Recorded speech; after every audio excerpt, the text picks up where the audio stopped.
Class 12th के विद्यार्थी आपका मोस्ट वेलकम है। जो केमिस्ट्री में दूसरा जो चैप्टर है विलयन यानी सॉल्यूशन, उसमें हम बहुत सारे टॉपिक का अध्ययन करेंगे। पहला हम पढ़ेंगे वन टॉप समीकरण, दूसरा व्युत्क्रम परासरण पढ़ेंगे। इसी प्रकार से अति परासरी विलयन और अल्प परासरी विलयन, स्थिरक्वाती आपका सम परासरी विलयन हम पढ़ेंगे। ठीक है, तो आपको याद रखना चाहिए कि रोज़ का थोड़ा थोड़ा अध्ययन करते हैं। थोड़ा थोड़ा अध्ययन करने से बहुत हो जाता है। ठीक है, तो हम बहुत कुछ तो नहीं कर सकते हैं, हम कुछ तो कर सकते हैं। जब हम थोड़ा थोड़ा यानी कुछ कुछ हम कर सकते हैं तो बहुत कुछ कर सकते हैं। तो ये बात का बिल्कुल ध्यान रखिएगा।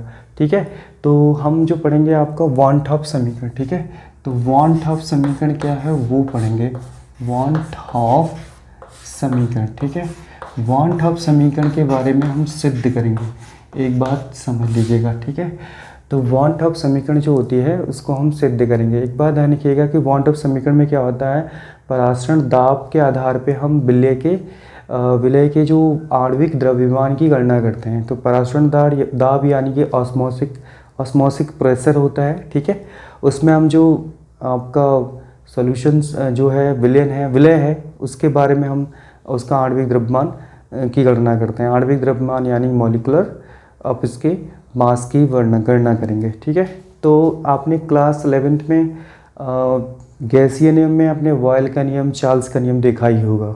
ठीक है, तो आपको ये चीज़ समझना है। तो पहले हम देखेंगे, इसमें हम लेंगे बॉयल हाफ। ठीक है, बॉयल हाफ क्या लेंगे, समीकरण लेंगे। आपको क्या समझना है, बॉयल हाफ समीकरण। ठीक है, बॉयल हाफ समीकरण क्या होती है, ठीक है, वो हम देख लेते हैं। तो एक बात ध्यान रखिएगा, इसमें होता है आपका पाई अनुक्रमानुपाती होता है आपके एस के। ठीक है, पाई अनुक्रमानुपाती होता है एस के।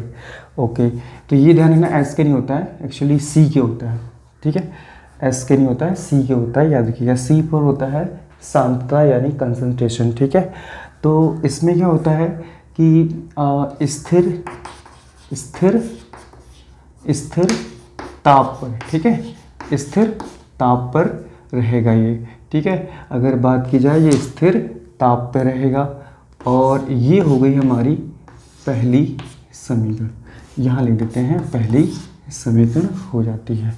ठीक है, अब आता है आपके चार्ल्स हाफ। ठीक है, हाफ समीकरण। ठीक है, चार्ल्स हाफ समीकरण क्या होती है, जो पाई होता है वो आपका अनुक्रमानुपाती होता है टी के। तो यहाँ पे जो स्थिर रहेगा, स्थिर क्या रहता है, सांद्रता पे। ठीक है, स्थिर सांद्रता पर रहेगा। तो ये हमारी समीकरण नंबर 2 हो जाएगी। ठीक है, बात समझ आ रही है। समीकरण 1 और 2 में क्या देख रहे हैं आप, इन पाई देख रहे होंगे।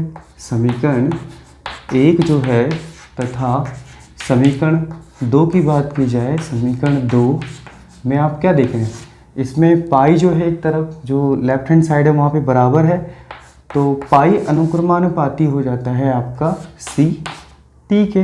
अब ये कोई ना कोई, इसको हम हटाएंगे तो कोई ना कोई नियतांक आएगा। तो पाई जो होता है वो आपका क्या हो जाएगा, यहाँ बराबर हो जाएगा एस सी टी के। ठीक है, बात समझ में आ गई आपको, एस सी टी के बराबर हो जाएगा। उसके बाद जो होती है, यह जो है, मैं इसको समीकरण 3 मान लेता हूँ। बच्चों एक बात रखना, समीकरण जो 3 आपको नज़र आ रही है, समीकरण 3 क्या होती है आपकी, वो समीकरण 3 जो होती है वन टॉप समीकरण कहलाती है। क्या कहलाती है आपका, समीकरण 3 वन टॉप समीकरण कहलाती है, वन टॉप समीकरण कहलाती है। ठीक है, तो ये तीसरी समीकरण आपकी क्या कहलाएगी, वन टॉप समीकरण कहलाती है। ओके, संभवतः ये समझ में सबको आ रहा होगा, अच्छे से समझ में आ रहा होगा। जैसे कि मैं आपको बता दूं, यहाँ पे एस क्या है, ये आपका एक नियतांक है। ठीक है, नियतांक है आपका। और हाँ, एक चीज़ और समझते चलते हैं यहाँ पे, कि जो आपका जो सी होता है, वो सी क्या होता है, वो सी आपका सांद्रता होता है। और सांद्रता जो होती है, क्योंकि हम जानते हैं, क्या जानते हैं आप, कि जो C जो होता है वो आपका बराबर होता है किसके, C आपका बराबर किसके होता है, आपके N/V के। N क्या चीज़ है, मोलों की संख्या, मोलों की संख्या, और V क्या है, आयतन है विलयन का। ठीक है, तो इसको मैं इसमें रख दूं समीकरण 3 में। तो जैसे कि आपको समीकरण 3 में रख दिया जाएगा तो इसमें क्या प्राप्त होगा, आपको जो पाई होगा वो बराबर हो जाएगा आपका इसके N/V के। ठीक है, N/V, और ये गुणा हो जाएगा S आपका सॉरी S तो ये हो जाएगा और ये आपका T हो जाएगा। ठीक है, संभव तो समझ आ रहा है। और N जो होता है वो बराबर होता है विलय का भार बट्टे हो जाता है विलय का अणुभार यानी M। तो मैं इसको इसमें रख दूंगा, तो पाई जो होता है अगर संभवतः देखा जाए तो पाई बराबर क्या हो जाएगा आपका W गुणा S गुणा T बट्टे आपका हो जाएगा M गुणा आपका V हो जाएगा। जैसे कि मैं आपको बता दूं, जो ये विलयन का जो हम निकालते हैं, जो इसमें लेंगे तो इसमें 1000 से गुणा कर देंगे। ठीक है, 1000 से गुणा कर देंगे। ठीक है, और आप चाहो तो इसमें आप M बराबर भी निकाल सकते हो। M बराबर क्या हो जाएगा, W गुणा S गुणा T गुणा 1000 बट्टे क्या हो जाएगा आपका यहाँ पे पाई गुणा V। यही हमारी पूरी समीकरण आपको समझ में आ गई होगी। तो ये चीज़ समझ में आ गई होगी। ठीक है, ये वाली जो समीकरण है आपकी, मैं यहाँ लिख देता हूँ फिर से। तो आपकी क्या हो जाएगी समीकरण, M बराबर क्या हो जाएगी आपका W S गुणा T गुणा 1000 हो जाएगा। ठीक है, 1000 हो जाएगा यहाँ पे, बट्टे क्या हो जाएगा आपका पाई गुणा V हो जाएगा। ठीक है, तो यही क्या है आपका यही आपका क्या है, जो हम विलय का जो पराक्षण दाब के आधार पर जो विलय के आणविक द्रव्यमान की हम गणना इसी सूत्र से करेंगे। एक बार फिर से समझ लेते हैं जल्दी से। बॉयल हाफ समीकरण क्या होती है, पाई अनुक्रमानुपाती होता है C के, स्थिर यहाँ पे ताप रहना चाहिए, समीकरण फर्स्ट हो जाएगी। और इसी प्रकार से चार्ल्स हाफ समीकरण से क्या होता है, पाई जो होती है अनुक्रमानुपाती होता है T के, स्थिर सांद्रता पे हो जाएगी। ठीक है, और ये समीकरण 2 हो जाएगी। समीकरण 1 और 2 में आपको पाई बराबर नजर आ रहा है, यानी लेफ्ट हैंड साइड बराबर है, तो हम सब रख लेंगे मान पे। तो F पाई बराबर SCT, तो ये हमारी समीकरण 3 ही क्या आती है, वांट ऑफ समीकरण कहलाती है। परंतु और आगे हम सिद्ध करेंगे C जो होता है बराबर होता है N/V के। और आपको समझ लेना कि पाई बराबर N/V गुणा ST। N क्या है, मोलों की संख्या, विलय के मोलों की संख्या। तो ये हम सिद्ध कर लेंगे यहाँ पे।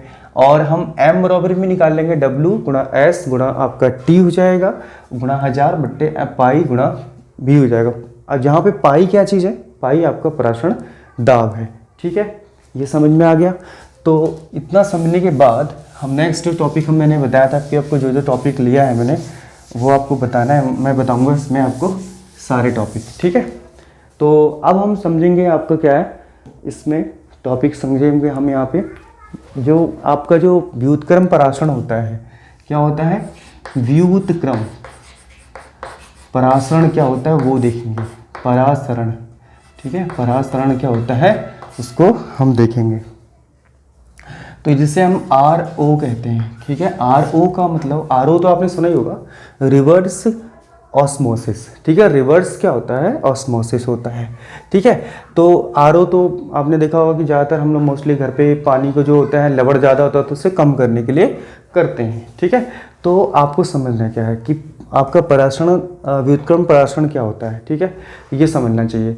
जब किसी विलयन पर पराक्षण दाब से अधिक दाब लगाया जाता है, आरोपित किया जाता है, अधिक बल उस पर दाब आरोपित किया जाता है, तब पराक्षण क्रिया क्या होती है, विपरीत दिशा में होने लगती है। क्या होने लगती है, विपरीत दिशा में होने लगती है।